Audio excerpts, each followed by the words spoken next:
Okay. Temperature control या thermostat replacement करना है, अनइंस्टॉल इंस्टॉल करना है, तो एकदम सिंपल से बॉयलर को बाहर निकाल लो। ये जो वायर है थोड़ा इसको बाहर कर लो।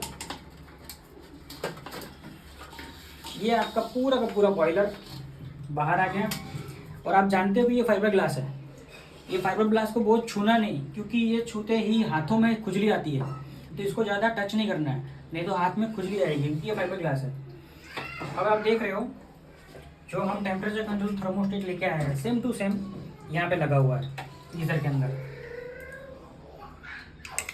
ये थर्मोस्टेट है और ये टेम्परेचर कंट्रोलर है, ठीक है। इसके अंदर कोई भी रॉकेट साइंस नहीं है। इसका वायरिंग भी बहुत सिंपल है। सबसे पहले हम जैसे ही किसी भी वायरिंग, किसी भी चीज़ को सप्लाई में हम न्यूट्रल डायरेक्ट दे देते हैं, तो इसके अंदर भी जो एलिमेंट है यहाँ की,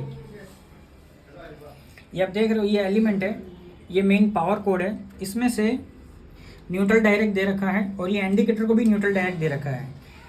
एक इंडिकेटर थर्मोस्टेट के अंदर से आता है, टेम्परेचर कंट्रोलर के अंदर से आता है, और एक डायरेक्ट दे रखा है।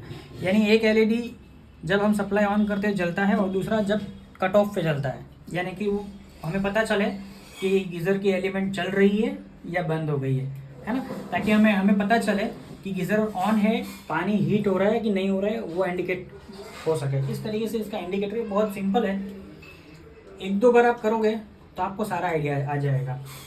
तो यहाँ पे टेम्परेचर कंट्रोलर ख़राब है, तो कुछ नहीं, ये टेम्परेचर कंट्रोलर के 2 वायर्स लगे हैं इसमें, केवल 2 वायर लगे होते हैं।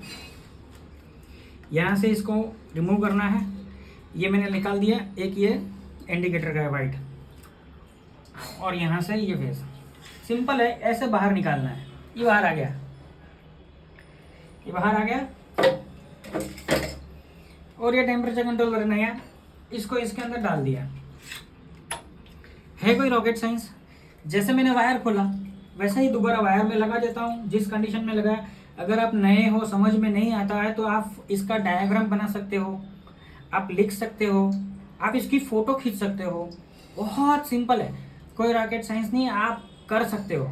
बस आपके अंदर करने की खुमारी होनी चाहिए, और आप लक्ष्य लेके चलो। अब मैं जिस तरीके से मैंने वायर निकाला था,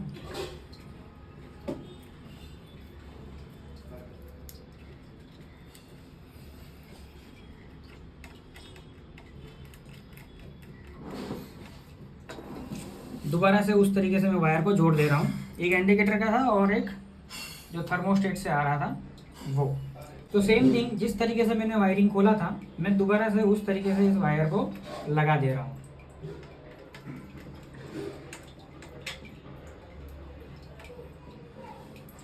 अब सबसे एक गोल्डन रूल बता रहा हूँ किसी भी चीज़ का। हमारे यहाँ पे इलेक्ट्रिसिटी के अंदर एक गोल्डन रूल है, कनेक्शन कोई भी लूज़ नहीं होना चाहिए। अगर कहीं भी कनेक्शन लूज़ है तो आप लोग जानते ही हो कि वो नॉर्मल सा स्पार्किंग होके कभी ना कभी, आज नहीं तो कल जलेगा, ठीक है। तो मैं सारे कनेक्शन एक बार चेक कर लेता हूँ कि सारे कनेक्शन प्रॉपर है कि नहीं।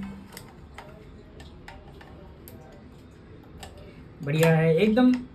और दोबारा से मैं खींच के भी देख लेता हूँ कि कोई कनेक्शन लूज़ नहीं है। मैंने सारे कनेक्शन भी चेक कर लिए हैं, और टेम्परेचर कंट्रोलर भी मैंने इंस्टॉल कर दिया है। पुराना वाला टेम्परेचर कंट्रोलर जो ख़राब था वो मैंने निकाल लिया है, ये अभी कोई काम का नहीं है। ज़िंदगी के अंदर याद रखना, ये टेम्परेचर कंट्रोलर अगर आप दुकान पे जाते हो और ये वर्किंग कंडीशन में है, तो ज़िंदगी में दोबारा इसको कभी यूज़ मत करना। आपको ऐसा लग रहा है कि ये चालू है, लेकिन ये चालू नहीं। अगर ये सही होता और ये अगर वर्किंग कंडीशन में होता, तो ये थर्मोस्टेट कभी ट्रिप नहीं होता। 200-300 रुपये के लिए कभी भी कंजूसाई मत करना। अगर इसने ट्रिपिंग नहीं दिया है, अगर टेम्परेचर कंट्रोलर ने ट्रिपिंग नहीं दिया है, तब जाके ही थर्मोस्टेट ट्रिप हुआ है। यानी कि टेम्परेचर कंट्रोलर 110% हमारा वर्किंग कंडीशन में नहीं था, वो चल नहीं रही था, इसीलिए ये ट्रिप हुआ। अगर वो चलता तो ये ट्रिप नहीं होता। तो कभी भी ये चेंज करने के बाद दोबारा लेके नहीं जाना है, बैग में डालना नहीं है, इसको फेंक ही देना है, राइट। तो अभी हम दोबारा जैसे गीजर था वैसे इसको वापस इंस्टॉल करते हैं।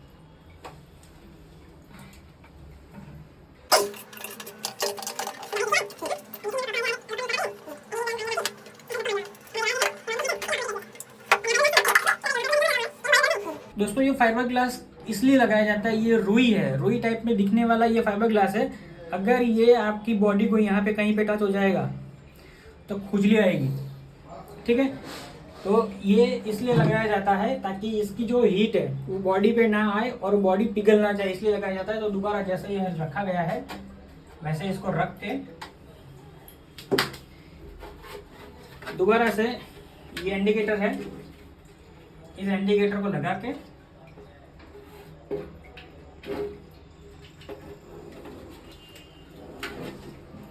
हम इसको बंद कर देंगे।